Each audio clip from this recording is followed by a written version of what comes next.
Hello students, last class में हमने discuss किया arithmetic mean for individual series. Now we will discuss arithmetic mean for discrete frequency distribution. Arithmetic mean for discrete frequency distribution. मैंने short में लिख दिया है M, means arithmetic mean. तो क्या डिफरेंस है डिस्क्रीट फ्रीक्वेंसी डिस्ट्रीब्यूशन और इंडिविजुअल सीरीज में? इंडिविजुअल सीरीज में हमें हर वैल्यू, हर ऑब्जर्वेशन का वैल्यू अलग अलग लिखा हुआ होता है। अगर कोई ऑब्जर्वेशन रिपीट भी हो रही है, तो अगर कोई observation for example 2 bar repeat हो रही है तो उसका वैल्यू 2 बार लिखा हुआ होगा। लेकिन डिस्क्रीट फ्रीक्वेंसी डिस्ट्रीब्यूशन, जैसा कि नाम में आ रहा है फ्रीक्वेंसी डिस्ट्रीब्यूशन, तो इसमें हम क्या कर रहे हैं, इंडिविजुअल सीरीज में अगर नंबर ऑफ ऑब्जर्वेशंस ज्यादा हैं और रिपीटिशन भी हो रहा है, तो हम क्या करेंगे, एक ऑब्जर्वेशन जो मल्टीपल टाइम्स, एक से ज्यादा बार रिपीट हो रही है, उसको एक ही बार लिखेंगे एंड देन एक फ्रीक्वेंसी कॉलम बनाएंगे और उसमें रिपीटिशन यानी कि फ्रीक्वेंसी लिख देंगे। तो कैसा होगा डिस्क्रीट फ्रीक्वेंसी डिस्ट्रीब्यूशन? तो से फॉर एग्जांपल हमें कुछ वैल्यूज गिवन है, हमें n ऑब्जर्वेशंस का वैल्यू गिवन है और हमें फ्रीक्वेंसी गिवन है। ओके, नाउ मीन क्या होता है? जैसे कि हमने डिस्कस किया, mean is sum of all the observations divided by number of observation. Okay, अब यहां पर देखिए एक वैल्यू है x1 जो रिपीट हो रही है f1 टाइम्स। जैसे कि एक वैल्यू है 26, अगर ये 3 बार लिखा हुआ है तो मैं इसको क्या लिख सकता हूं, 26 और इसका फ्रीक्वेंसी में लिख दूंगा 3। ओके, अब अगर मुझे इनका सम चाहिए तो हम या तो 26 प्लस 26 प्लस 26 कर सकते हैं, या फिर सिंपली हम 26 मल्टीप्लाई बाय 3 करके भी सम निकाल सकते हैं। ओके, बात क्लियर है? तो ऐसे ही अगर x1 observation f1 times repeat हो रही है तो इनका सम कितना होगा? इनका सम होगा f1 x1। ओके, जैसे कि 26 अगर 3 टाइम्स रिपीट हो रहा है तो इनका सम हम कैसे लिख सकते हैं, 26 मल्टीप्लाई बाय 3, यानी कि ये हो गया x का वैल्यू और ये हो गया फ्रीक्वेंसी का वैल्यू। तो हमने क्या किया, फ्रीक्वेंसी और ऑब्जर्वेशन के वैल्यू को मल्टीप्लाई कर दिया। तो सिमिलरली हम इन सारी ऑब्जर्वेशंस का अगर सम निकालें तो हमें वो कुछ इस तरीके से मिलेगा। तो इन वैल्यूज को हमने बोल दिया fi xi। Okay, that means multiplication of frequency and observation का वैल्यू। ओके, नाउ हमें सारी ऑब्जर्वेशंस का सम चाहिए था, तो ये क्या लिखा हुआ है, ये ऑब्जर्वेशन जितने टाइम रिपीट हुई उनका सम। ये ऑब्जर्वेशंस थी, हमने इनका सम कैलकुलेट कर लिया। अब सारी ऑब्जर्वेशंस का अगर सम चाहिए तो हम सिंपली इन वैल्यूज को ऐड कर लेते हैं, तो हमें सम क्या मिल जाएगा, समीशन fi xi। और number of observations, number of observations कैसे मिलेंगी, हम यहां पर सारी फ्रीक्वेंसीज को ऐड कर देते हैं। ये फ्रीक्वेंसीज क्या शो कर रही हैं, ये f1 का मतलब क्या है कि ये ऑब्जर्वेशन f1 टाइम्स रिपीट हो रही है, ये ऑब्जर्वेशन f2 टाइम्स रिपीट हो रही है।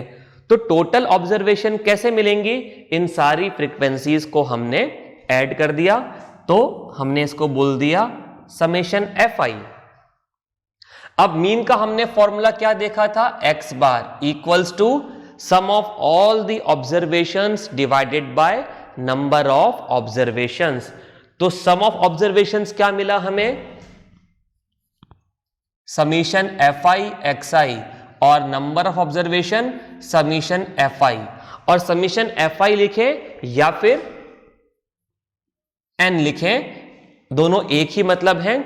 इसका मतलब भी टोटल नंबर ऑफ ऑब्जर्वेशन और n का मतलब भी टोटल नंबर ऑफ ऑब्जर्वेशंस। तो ये हमारे पास में फॉर्मूला हो गया arithmetic mean for discrete frequency distribution. Okay, clear है बात आपको? आप इसको नोट कर लीजिए, हम फिर आगे बढ़ते हैं। ओके, तो मैं इसको रब कर देता हूं।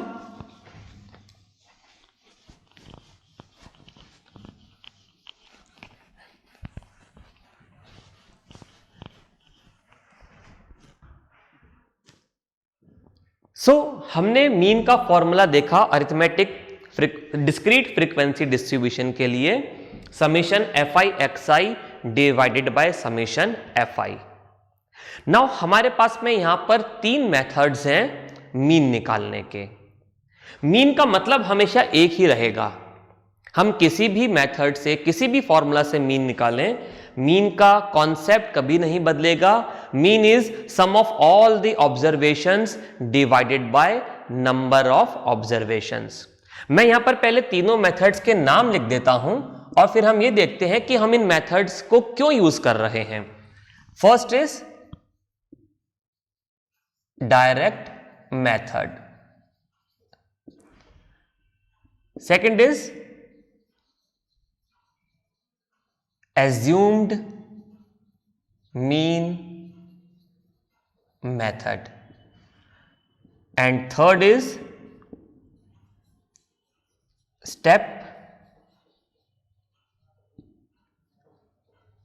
deviation method, step deviation method। तो ये 3 मेथड्स हैं हमारे पास मीन और अरिथमेटिक मीन कैलकुलेट करने के। आप किसी भी गिवन डेटा के लिए इसमें से किसी भी मेथड से मीन कैलकुलेट कीजिए, आंसर कभी नहीं बदलेगा। मीन का वैल्यू, अरिथमेटिक मीन का वैल्यू कभी नहीं बदलेगा। आप गिवन डेटा को तीनों मेथड से सॉल्व कीजिए, तीनों से सेम आंसर मिलेगा। फिर हम क्यों अलग अलग मेथड पढ़ रहे हैं यहां पर? उसका रीजन ये है कि हम टाइम सेव करना चाहते हैं और हम ये चाहते हैं कि मिस्टेक्स नहीं हो। हम कम से कम टाइम में बिना मिस्टेक्स के अरिथमेटिक मीन फाइंड आउट करना चाहते हैं, क्वेश्चन को सॉल्व करना चाहते हैं। ओके, तो क्यों हम ये 3 मेथड यूज कर रहे हैं, कब हम इन मेथड्स को यूज करेंगे? तो अगर number of observations, number of observation का मतलब x का वैल्यू, अगर x की वैल्यूज स्मॉल हैं, लाइक सिंगल डिजिट में है, ओके, और फ्रीक्वेंसीज भी सिंगल डिजिट में ही हैं, तो हम यही फॉर्मूला यूज करेंगे। ये फॉर्मूला डायरेक्ट मेथड का भी फॉर्मूला है, ये इसी का फॉर्मूला है डायरेक्ट मेथड का। अगर x की वैल्यूज सिंपल हैं, सिंगल डिजिट में हैं, तो उनको फ्रीक्वेंसी से मल्टीप्लाई करना कोई मुश्किल काम नहीं है और उनका सम निकालना भी कोई मुश्किल काम नहीं है, ये हम इजीली कर सकते हैं। 5 मल्टीप्लाई बाय 50 250 होता है, 6 मल्टीप्लाई बाय 40 240 होता है। तो इस तरीके से हम सिंगल डिजिट वैल्यूज को आपस में इजीली मल्टीप्लाई कर सकते हैं और हम उनका सम भी इजीली कैलकुलेट कर सकते हैं। And then sum of frequency से डिवाइड करेंगे तो बहुत ज्यादा दिक्कत नहीं आएगी, इजीली मीन का वैल्यू निकल जाएगा। लेकिन अगर x की वैल्यूज डबल डिजिट या 3 डिजिट्स में है, देन हमें इन वैल्यूज को फ्रीक्वेंसी से मल्टीप्लाई करने में टाइम ज्यादा लगेगा। और जब हम बड़े डिजिट्स के, बड़े नंबर्स के साथ में डील करते हैं तो बहुत पॉसिबिलिटी है कि हमसे कुछ मिस्टेक भी हो जाए, तो टाइम ज्यादा लग रहा है और मिस्टेक के चांसेस भी ज्यादा हैं। इन दोनों प्रॉब्लम को सॉल्व करने के लिए हम क्या कर सकते हैं, डायरेक्ट मेथड ना यूज करते हुए एज्यूम्ड मीन या स्टेप डेविएशन मेथड भी यूज कर सकते हैं। तो ये दो मेथड यूज करने का ऑब्जेक्टिव क्या है? इनका ऑब्जेक्टिव है कम टाइम में कैलकुलेशंस को कंप्लीट करना और बिना मिस्टेक के कैलकुलेशंस को कंप्लीट करना। तो हम टाइम सेव कर रहे हैं, मिस्टेक्स की पॉसिबिलिटी को रिड्यूस कर रहे हैं, क्योंकि जब हम बड़े नंबर्स के साथ में डील करते हैं तो टाइम ज्यादा लगेगा, मिस्टेक्स की पॉसिबिलिटीज भी बढ़ जाएंगी। लेकिन अगर हम छोटे नंबर्स के साथ में डील करते हैं तो टाइम कम लगता है, मिस्टेक्स की पॉसिबिलिटी भी कम हो जाती है। ओके, तो इन्हीं रीजंस की वजह से हम ये दो मेथड भी यूज कर सकते हैं। कैसे करेंगे हम देखेंगे। हम इस फॉर्मूला में कुछ मॉडिफिकेशंस करेंगे, लेकिन ये बात हमेशा ध्यान रखनी है कि फॉर्मूला कुछ भी लिखा हो, मीन का जो कॉन्सेप्ट है कि mean, arithmetic mean is sum of all the observations divided by number of observations, ये कॉन्सेप्ट कभी नहीं बदलेगा। कोई भी फॉर्मूला लिखा हो उसका मतलब यही होना चाहिए। तो हम एक एक करके तीनों मेथड्स के साथ डील करेंगे और कैसे मीन निकालेंगे वो हम देखेंगे। तो हम स्टार्ट करते हैं डायरेक्ट मेथड से। ओके, मैं एक क्वेश्चन बोर्ड पर लिखता हूं और हम उसको डायरेक्ट मेथड से सॉल्व करते हैं। ओके, तो ये तीनों मेथड्स के आपने नाम लिख लिए होंगे। ये फॉर्मूला भी आपने डायरेक्ट मेथड के लिए लिख लिया होगा। ओके,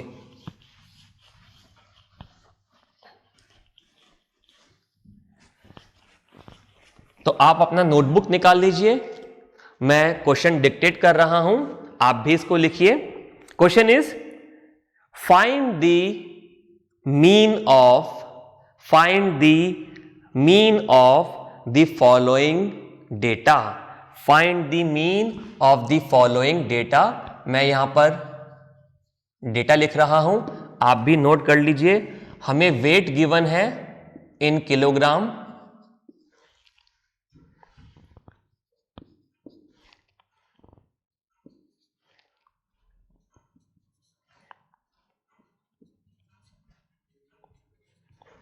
एंड हमें नंबर ऑफ स्टूडेंट्स गिवन है।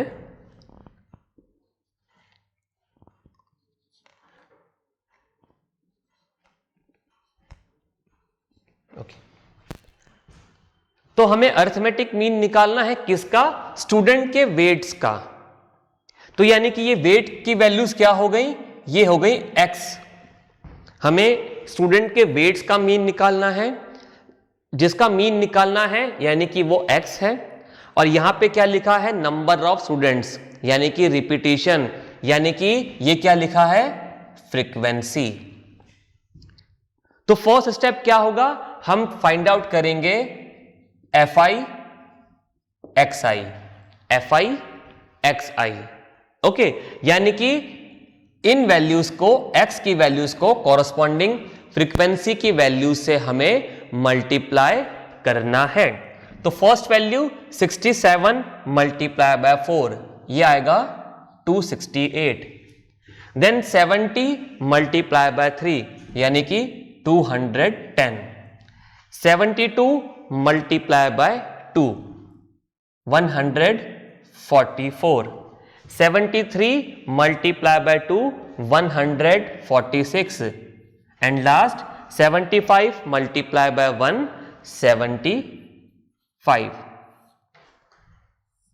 Okay, then second step हम summation fi xi and summation fi का वैल्यू मालूम करेंगे। तो इन सारी वैल्यूज को हम ऐड करेंगे तो हमें मिलेगा 843 और हम फ्रीक्वेंसीज को ऐड करेंगे तो हमें मिलेगा 12।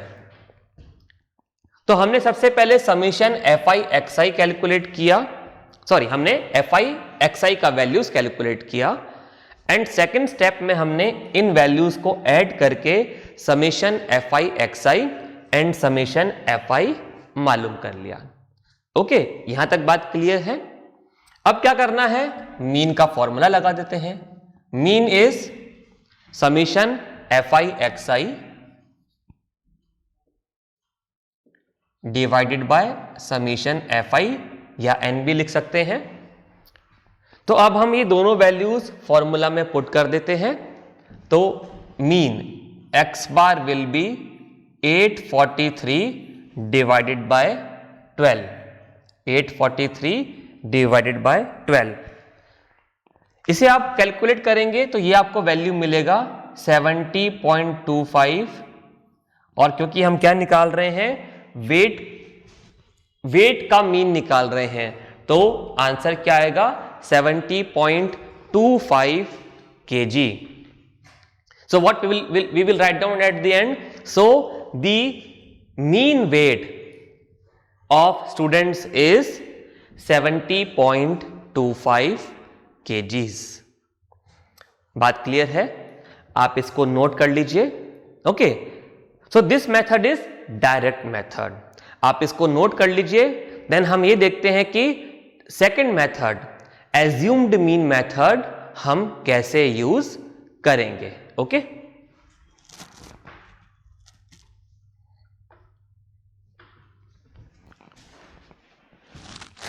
तो आपने क्वेश्चन नोट कर लिया होगा। मैं कुछ वैल्यूज यहां से अभी रब कर देता हूं।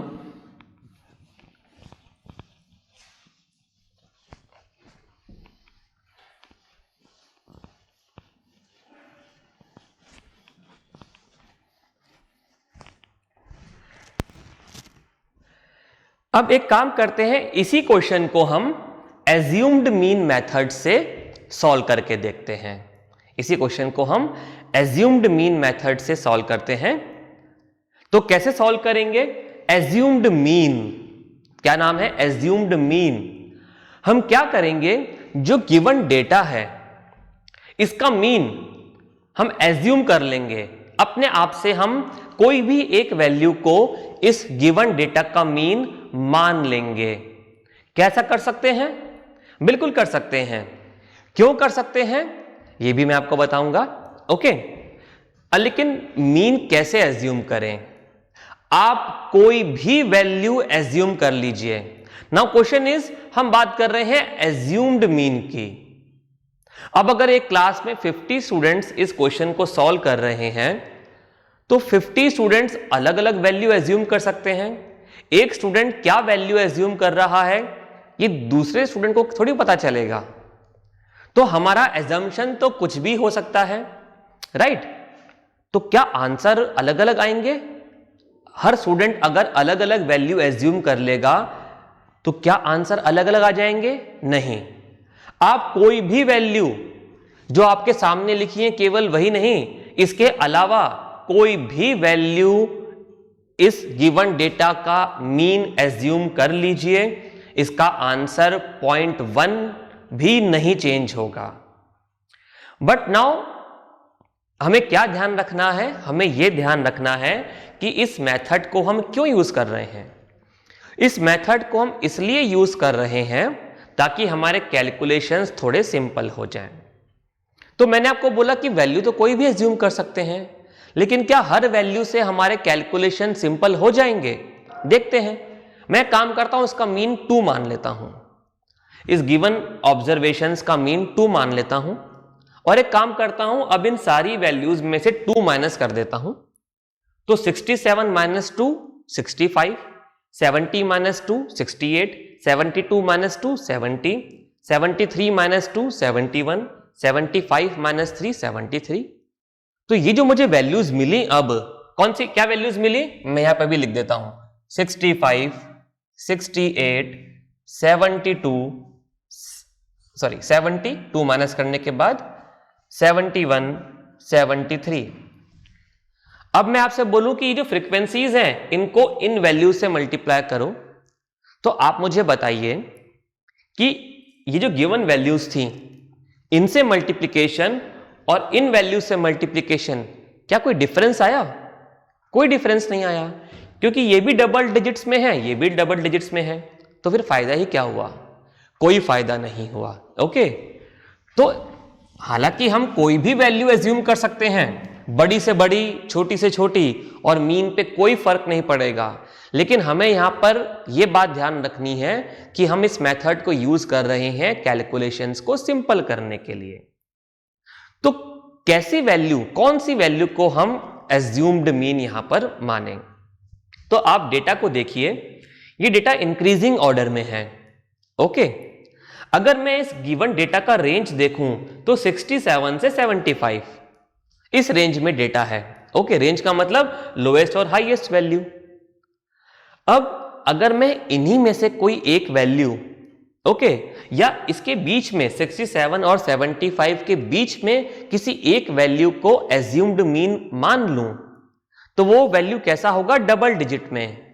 और एक डबल डिजिट के नंबर में से दूसरे डबल डिजिट नंबर को माइनस करेंगे तो पॉसिबिलिटी है कि जो डिफरेंस आएगा वो सिंगल डिजिट में आ सकता है। ओके, तो एक काम करते हैं, यहां पर 5 वैल्यूज हैं, मैं इस मिडिल वैल्यू को एज्यूम्ड मीन मान लेता हूं, और एज्यूम्ड मीन को हम डिनोट करते हैं ए से। ठीक है, तो सबसे पहला स्टेप क्या किया हमने? एक वैल्यू को, और प्रोबेबली इन गिवन वैल्यूज में से ही किसी एक वैल्यू को, और वो कौन सी वैल्यू होगी? Middle observation. ओके, इसको हमने एज्यूम्ड मीन मान लिया। यहां तक बात क्लियर है? अब क्या करना है? अब इन सारी वैल्यूज में से ये जो एज्यूम्ड मीन माना, इसको सबट्रैक्ट कर देते हैं, यानी कि डिफरेंस ले लिया। नाउ डिफरेंस को हम स्टैटिस्टिक्स में बोलते हैं डेविएशन। डेविएशन, और डेविएशन को हम डिनोट करते हैं डी से। तो डी क्या है? डेविएशन। किसमें से? एज्यूम्ड मीन में से। किनका? इन गिवन ऑब्जर्वेशंस का, यानी कि इन गिवन ऑब्जर्वेशन में से हम एज्यूम मीन को माइनस सबट्रैक्ट डिफरेंस मालूम कर रहे हैं। तो क्या कैलकुलेट कर रहे हैं? x माइनस ए। ये x वैल्यूज हैं, इनमें से मैंने a, और हमने a की वैल्यू क्या मानी है? यहीं पर हम ब्रैकेट में लिख देंगे a का वैल्यू 72। तो हम डेविएशन का मतलब डिफरेंस कैलकुलेट कर रहे हैं। तो इन सारी वैल्यूज में से मीन को सबट्रैक्ट कर दे, एज्यूम्ड मीन को सबट्रैक्ट कर देते हैं। तो देखिए क्या वैल्यूज मिलेंगी? -5, -2, 0, 1 एंड 3। -5, okay, -2, 0, 1 and 3। अब आप मुझे बताइए कि जो फ्रीक्वेंसीज हैं, इनको अगर हम x की वैल्यू से मल्टीप्लाई करते हैं, या फिर मैं आपको बोलूं कि इन फ्रीक्वेंसीज को इन a की वैल्यू से मल्टीप्लाई कर दो, सॉरी d की वैल्यू से, डेविएटेड वैल्यू से, तो कौन सा ऑप्शन ज्यादा इजी है? इन फ्रीक्वेंसीज को d से मल्टीप्लाई करना, डेविएटेड वैल्यू से मल्टीप्लाई करना ज्यादा इजी है, क्योंकि ये सिंगल डिजिट वैल्यूज हैं। तो अगर हम इन फ्रीक्वेंसीज को इन वैल्यू से मल्टीप्लाई करेंगे तो हमें कम टाइम लगेगा। देखिए 4 इंटू -5 -20, 3 इंटू -2 -6, और देखिए अगर हमने गिवन वैल्यूज में से ही किसी एक वैल्यू को एज्यूम्ड मीन मान लिया, तो यहां पर डेविएशन में एक वैल्यू तो 0 मिल जाएगा। तो आगे हमें कैलकुलेशंस बहुत इजी हो जाएंगे। तो फर्स्ट स्टेप हमने क्या किया? एक वैल्यू को एज्यूम्ड मीन मान लिया, इन्हीं गिवन वैल्यूज में से मिडिल वैल्यू को एज्यूम्ड मीन मान लेंगे, एंड देन इन वैल्यूज में से एज्यूम्ड मीन को सबट्रैक्ट करके डेविएटेड वैल्यूज फाइंड आउट कर लेंगे। ओके, यहां तक बात क्लियर है? अब जब हमने डायरेक्ट मेथड यूज किया था तो हमने x की वैल्यू को फ्रीक्वेंसी की वैल्यू से मल्टीप्लाई कर दिया था। यहां पर क्या करेंगे? f की वैल्यू को डेविएटेड वैल्यू से मल्टीप्लाई कर देंगे। x से मल्टीप्लाई करने के बजाय d से मल्टीप्लाई कर देंगे। ओके, तो 4 इंटू -5 -20। अब यहां पर साइन का बिल्कुल ध्यान रखिएगा, नेगेटिव साइन आएगा। ओके बहुत कॉमन मिस्टेक है कि हम यहां पर साइन गलत लगा देते हैं और आंसर गलत हो जाता है। 3 इंटू -2 -6, 0, 2 एंड 3। अब क्या करेंगे, हम पहले f को x से मल्टीप्लाई कर रहे थे और समीशन fx कैलकुलेट कर रहे थे। अब हमने क्योंकि f को d से मल्टीप्लाई किया है तो समीशन fd कैलकुलेट कर लेंगे। यहां पर भी साइन का ध्यान रखना है। देखिए ये नेगेटिव वैल्यूज हैं, इनको मैं ऐड कर देता हूं तो -26, ये पॉजिटिव वैल्यूज हैं, इनको ऐड किया तो +5, -26 + 5 कितना आया, -21, -21। यहां तक बात क्लियर है। अब मीन निकालना है। ओके अब हमें मीन कैलकुलेट करना है, तो अब थोड़ा सा फॉर्मूला में चेंज हो जाएगा। अब फॉर्मूला क्या बनेगा हमारे पास में, x बार इक्वल्स टू, हम पहले समीशन fx कर रहे थे, अब समीशन fd किया है तो समीशन fd लिख दिया, नीचे डिनोमिनेटर में समीशन fi ही आएगा। ओके लेकिन मुझे तो मीन निकालना था इन x की वैल्यूज का। अगर समीशन fd अपॉन f कर दूंगा तो ये तो गलत हो जाएगा। तो क्या करेंगे हम, ये जो हमने एज्यूम्ड मीन की वैल्यू को यहां पर सारी वैल्यू से सब्ट्रैक्ट किया था, यहां पर हम इस वैल्यू को ऐड कर देंगे। यहां पर हम इन सारी वैल्यूज को ऐड कर देंगे। ओके a की वैल्यू को ऐड कर देंगे, राइट। तो अब मैं वैल्यूज पुट कर देता हूं। a का वैल्यू था 72 माइनस 21 डिवाइडेड बाय 12, ये 3 से कैंसिल हुआ 7 टाइम्स एंड ये 4 टाइम्स, 72 माइनस 1.75 यानी कि 70.25 kgs। क्या आंसर में कोई डिफरेंस आया? बिल्कुल नहीं आया। तो ये मेथड था एज्यूम्ड मीन। क्या थोड़ा सा आपको सिंपल लगा? बिल्कुल मुझे भी सिंपल लगा, क्योंकि इन कैलकुलेशंस में मुझे कोई डिफिकल्टी नहीं हुई, बहुत इजीली ये कैलकुलेशंस हो गए और आंसर भी आ गया, और बिल्कुल वही आंसर आएगा जो कि डायरेक्ट मेथड से आया था। तो ये था एज्यूम्ड मीन मेथड। लेकिन ये फॉर्मूला कैसे आया, ये हम डिस्कस करेंगे जब हम मीन की प्रॉपर्टीज डिस्कस करेंगे, अभी नहीं बताऊंगा। ओके जब हम मीन की प्रॉपर्टीज डिस्कस करेंगे तब हम इस फॉर्मूला के बारे में भी डिस्कस करेंगे कि ये फॉर्मूला कैसे आया। ओके आप क्वेश्चन को नोट कीजिए, कोई डाउट है तो अपने फैकल्टी इंचार्ज से डिस्कस कीजिए। Okay bye.